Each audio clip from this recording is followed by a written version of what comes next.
I never paid more than $650 a month in rent because I saved money by having roommates.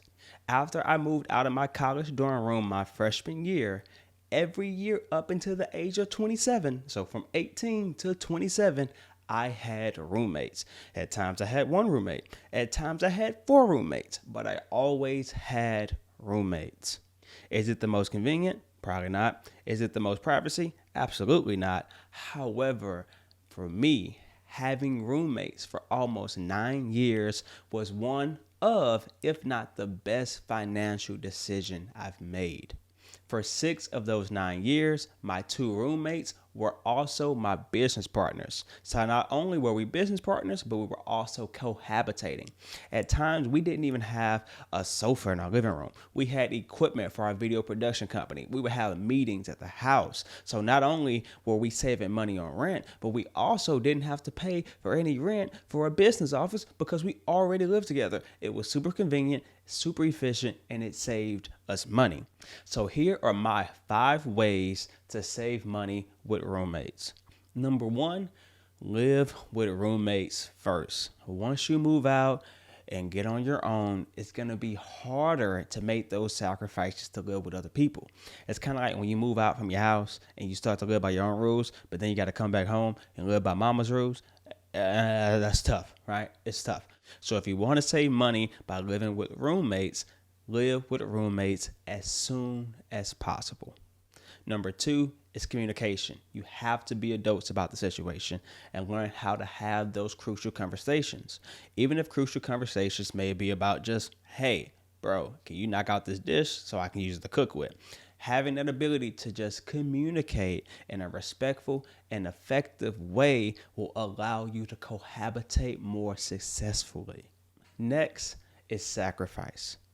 Your roommates aren't going to be perfect, but neither are you, or neither was I. I'm not perfect, right?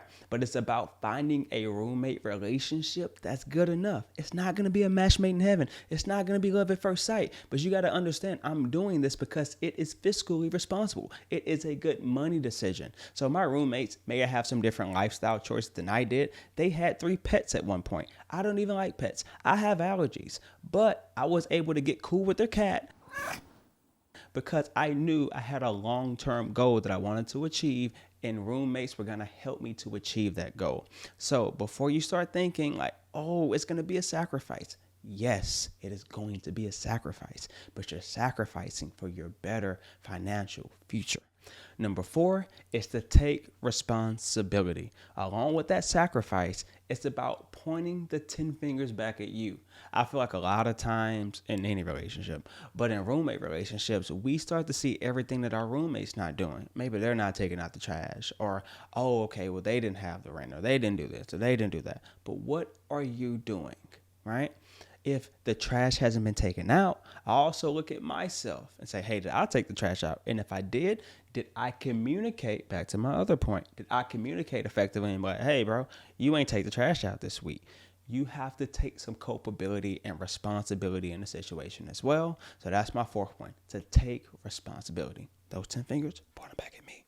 And last but not least, delayed gratification. All of this stuff about having $600 a month rent to save money for your future, all of this stuff is delayed gratification. Yes, I could go out there and afford a 1-bedroom apartment for $1,500, $1,600, $1,700, but what is that going to stop me from doing? It probably would have stopped me from buying 3 rental properties. It probably would have stopped me from investing in my business. But I was able to do all of those things because I sacrificed maybe a little privacy.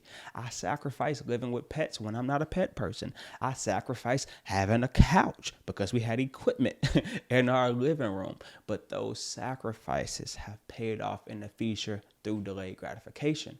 I have better savings. I have investments. I have all of these things because there are 2 things that can kill your money wellness: what you drive and where you live.